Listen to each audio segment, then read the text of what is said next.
কুসুম কুমারী দাসের লেখা কবিতা আদর্শ ছেলে। আমাদের দেশে হবে সেই ছেলে কবে, কথায় না বড় হয়ে কাজে বড় হবে। মুখে হাসি বুকে বল তেজে ভরা মন, মানুষ হইতে হবে এই তার পণ। বিপদ আসিলে কাছে হও আগুয়ান, নাই কি শরীরে তব রক্ত মাংস প্রাণ। হাত পা সবারই আছে, মিছে কেন ভয়, চেতনা রয়েছে যার সে কি পড়ে রয়। সে ছেলে কে চাই বলো, কথায় কথায় আসে যার চোখে জল, মাথা ঘুরে যায়।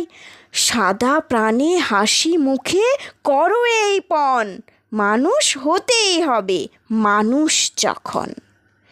কৃষকের শিশু কিংবা রাজার কুমার, সবারই রয়েছে কাজ এ বিশ্ব মাঝার।